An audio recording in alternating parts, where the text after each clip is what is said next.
केंद्रीय मंत्री शिवराज सिंह चौहान बार बार आए, क्या वो बीजेपी का पैसा से आ रहे हैं क्या? केंद्र भगवान बिरसा मुंडा के जन्मस्थल पर भी गए थे और खुट्टी हार गए। बीजेपी को 15 सीट उसको जीतना पड़ेगा।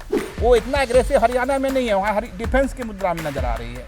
और उसमें भी आज के समय में अडानी का नज़र है। पीएम बनते हैं नरेंद्र मोदी, वैसे ही आप देखिएगा माइनिंग सेक्टर में सबसे ज़्यादा इन्वेस्टमेंट अडानी का होता है। हाँ, झारखंड के लोग जो है कि आदिवासी मूलवासी धुआं खा रहे हैं, अडानी पैसा कमा रहा है, बांग्लादेश का विकास हो रहा है। नहीं, इसका झारखंड के पॉलिटिक्स में क्या असर देखने को मिलेगा? तो आपको जो है कि संताल परगना जीतना होगा, आपको कोल्हान जीतना होगा और आपको छोटानागपुर जीतना होगा।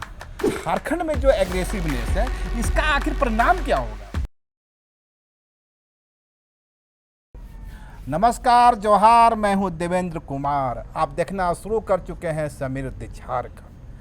पिछले 48 घंटों में झारखंड की सियासत में काफ़ी चहलकदमी हुई है, कई चेंजेस देखने को मिल रहे हैं। अभी 2 दिन पहले ही सीएम हेमंत सोरेन ने गिरिडीह की एक सभा में दावा कहा था कि झारखंड के आसमान पे सियासी गिद्ध उड़ रहे हैं। एक गिद्ध आसाम से आ रहा है, एक गिद्ध छत्तीसगढ़ से आ रहा है। ये चुनावी गिद्धों की ओर इशारा करते हुए उन्होंने कहा था जल्द ही एक बड़ा गिद्ध भी आने वाला है। हालांकि वो बड़ा सियासी गिद्ध कौन है इसका उन्होंने खुलासा नहीं किया था, लेकिन आज जो हम देख रहे हैं कि झारखंड में इस एक सप्ताह में 3 बड़े चेहरे आने वाले हैं। 15 तारीख को पीएम मोदी आने वाले हैं, उसके बाद राष्ट्रपति का दौरा है, उसके बाद केंद्रीय गृह मंत्री अमित शाह का दौरा है। तो हेमंत सोरेन का जो ये कहना था कि झारखंड के आसमान पे सियासी गिद्ध आ रहे हैं, उमड़ रहे हैं, घूम रहे हैं, वो पता नहीं उसके निशाने पे पीएम मोदी थे नहीं थे, मैं नहीं जानता, पर इतना निश्चित है कि झारखंड में सियासी गतिविधियां तेज है। यह गतिविधि तेज क्यों है, इस पर हम गलैडसन डुंगडुंग से उनकी राय लेते हैं। देखिए, मैं कई बार लिखा भी है, बोला भी है कि ये जो झारखंड है ये एक तरह से मिनरल हब का एक एरिया है। अब इसको ऐसे समझना पड़ेगा, झारखंड, उड़ीसा, छत्तीसगढ़, ये तीनों स्टेट जो है वो ये मिनरल बेल्ट है। अब इसमें क्या है, कोयला है, आपका आयरन ओर है, बॉक्साइट है और भी बहुत कुछ चीज़ें हैं, लेकिन ये तीनों चीज़ पर सबसे ज़्यादा पूंजीपतियों की नज़र है और उसमें भी आज के समय में अडानी का नज़र है। अब आप देखिए कि चुनाव तो और दूसरे राज्यों में भी हैं, लेकिन यहीं पे बीजेपी का सेंट्रल लीडरशिप, यहाँ तक कि राष्ट्रपति को भी वो लेके आ रहे हैं।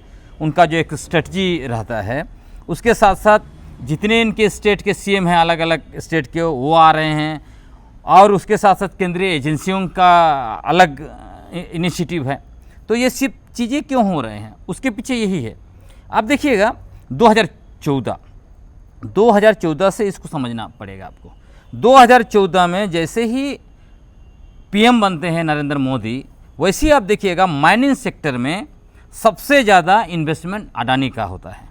अब वो दूसरा एग्जाम्पल देखिए, जैसे छत्तीसगढ़ में बीजेपी की सरकार बनती है, पूरा का पूरा ये जो हसदेव जंगल का कोयला उनको सौंप दिया जाता है। अभी वहाँ पे पेड़ कटाई निरंतर चल रही है, मतलब उस जंगल में बायलाडीला उनको दे दिया गया।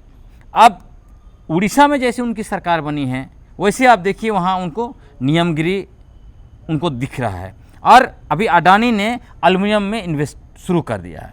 अब यहाँ झारखंड में कहाँ कहाँ वो कर सकते हैं, सरंडा जंगल 25% आयरन ओर है देश का, उस पर उनका बहुत बड़ा नज़र है। उसके अलावा आपका इधर जो बॉक्साइट है अब लोहरदगा क्षेत्र में, उस पर भी उनकी नज़र है। और आपको याद होगा 2014 में जब उनकी सरकार बनी बीजेपी, वैसे ही गोड्डा में उनको जो है कि वहाँ पे प्लांट इस्टेब्लिश कर दिया गया। और यहाँ का जो इलेक्ट्रिसिटी का जो उनका रूल है, उसमें 25% स्टेट ग्रिड को देना था। अभी उनके लिए उसी समय में 16 में नियम बदला, 100% जो है कि बिजली वो बांग्लादेश को बेच रहे हैं। हमारा ज़मीन हमारा, हम हाँ, झारखंड के लोग जो है कि आदिवासी मूलवासी धुआं खा रहे हैं, अडानी पैसा कमा रहा है, बांग्लादेश का विकास हो रहा है। नहीं, इसका एक पहलू यह भी है कि चूँकि अभी चुनाव की घोषणा हुई नहीं है, राज्य सरकार की ओर से कई कार्यक्रमों का आयोजन किया जा रहा है, जो वेलफेयर स्कीम भी हमारी नज़र से हो सकता है और विपक्ष की ओर से चुनावी झुंझुना भी हो सकता है। पर सवाल यह है कि यदि इस तरह से गतिविधियां तेज रहेगी, रहेगा बड़े चेहरों का, तो पूरा प्रशासनिक मशीनरी उसमें लगता है। हाँ, तो वही देखिए, ये उसका देखिए कोई आदिवासी और मूलवासियों का या झारखंडियों का या किसी का वेलफेयर से कोई मतलब नहीं है। उसका एजेंडा सिर्फ और सिर्फ जो है कि इलेक्शन के लिए मोमेंटम बनाना, और वो भी मोमेंटम किस में? सरकारी खर्च से, एक्सचेकर का मनी से।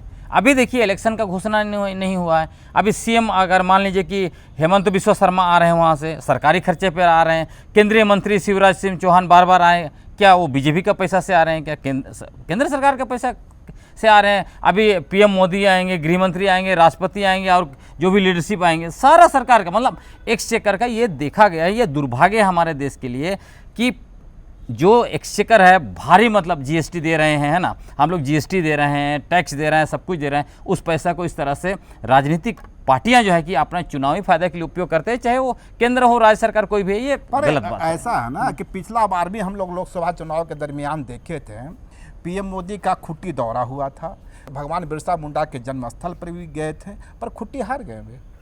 तो कहने का मतलब ये है कि इतना जो भाजपा अग्रेसिव होकर के चुनाव में उतरना चाहती है, खासकर झारखंड में, वो इतना अग्रेसिव हरियाणा में नहीं है, वहाँ डिफेंस की मुद्रा में नजर आ रही है। वो मुंबई में भी, महाराष्ट्र में भी इतना एग्रेसिव नहीं है। झारखंड में जो एग्रेसिवनेस है, इसका आखिर परिणाम क्या होगा? नहीं, कारण तो मैंने बता दिया एग्रेसिवनेस का। हाँ। तो ये रिसोर्स बेल्ट को वो अपना कब्जा में लेना चाहते हैं, और वो अडानी का प्रेशर है, इसमें इफ बट कहीं से नहीं है, दो राय नहीं है। तो उस एग्रेसिवनेस इसीलिए वो दिखा रहे हैं, क्योंकि ये पूरा रिसोर्स बेल्ट को लेंगे तो वहाँ जो भी कर सकते हैं वो करेंगे। आपने देखा पिछले बार जब उनकी सरकार आई थी, तो हर एक कानून जिस पर आदिवासियों ने इतना विरोध किया, CNT SPT कानून या जो भी आदिवासियों के खिलाफ है, सारा कुछ उन्होंने किया। तो उसका परिणाम तो, लेकिन आपको बताया आदिवासियों के माइंडसेट में भाजपा ये मानती, भाजपा के अंदर खाने ये भी चर्चा तेज है कि क्या झारखंड में हमारी जमीनी जो पकड़ है वो कमजोर हुई है? बिल्कुल, बिल्कुल उनको समझ में आ चुका है। अभी तक वो JMM को क्यों तोड़ना चाहते हैं? अभी जैसे मान लीजिए एक्स चीफ मिनिस्टर को अपने पास ले गए JMM का, उसके बाद में फिर और MLA वगैरह को भी उन्हें ले जाना चाहते। क्यों ले जाना चाहते? उनको पता है वो अपने बलबूते किसी भी कीमत पर सत्ता में नहीं आ रहे हैं। उनको ये पता है कि वो सत्ता में तभी आ पाएंगे यदि JMM का कम से कम आधा जो है कि कुनबा को किसी न किसी तरह के वो लेके आएंगे। मतलब झारखंड में चर्चा यह भी है कि पीएम मोदी के जो जमशेदपुर का दौरा है, वो तो खैर औपचारिक रूप से कई सरकारी कार्यक्रम में भी हैं, पर चर्चा यह भी है कि उस दौरे के दरमियान जो है JMM के 2 से 3 विधायक भी भाजपा का दामन थाम सकते हैं, ऐसे चर्चा चल रही है। हाँ, वही कह रहे हैं। देखिए उसका क्लियर गणित क्या है, झारखंड में अगर आपको सत्ता में जाना है तो आपको जो है कि संताल परगना जीतना होगा, आपको कोल्हान जीतना होगा, और आपको छोटानागपुर जीतना होगा। अगर इसमें भी जो खासकर जो आदिवासियों के लिए रिजर्व सीट है 28 में से कम बीजेपी को 15 सीट उसको जीतना पड़ेगा, कम से कम मिनिमम।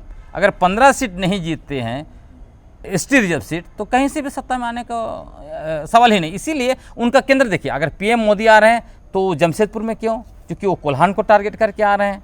उसी तरह जो है कि और बाकी लीडरशिप कहाँ जा रहे हैं। इसलिए यह भी हो रहा है कि जो टूट की खबर विधायकों की ओर से आ रही है, दावा जो किया जा रहा है कि ये विधायक टूट सकते हैं, उसमें अधिकांशतः आदिवासी चेहरे हैं। तो इसका मतलब कि टारगेट पे आदिवासी विधायक ही हैं। हाँ, बिल्कुल बिल्कुल। देखिए, लेकिन ये यहाँ पे गलती कर रहे हैं। गलती क्या कर रहे हैं?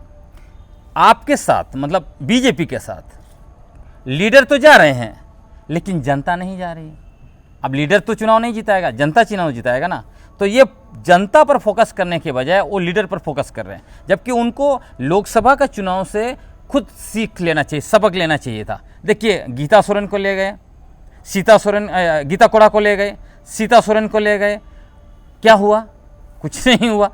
तो इससे भी उनको सबक सीखना चाहिए कि आप लीडरशिप को, आज के समय में क्या है कि JMM का एक अलग बन गया चीज़ें। आज के समय में JMM अकेले चुनाव नहीं लड़ रही है, इंडिया गठबंधन अकेले चुनाव नहीं लड़ रही है, उनके साथ जनता चुनाव लड़ रही है, और खासकर आदिवासी, बहुसंख्यक आदिवासी उनके साथ अटैच हो गए। इसको उनको समझना पड़ेगा। एक सवाल, आप लास्ट सवाल आपसे लेंगे हम।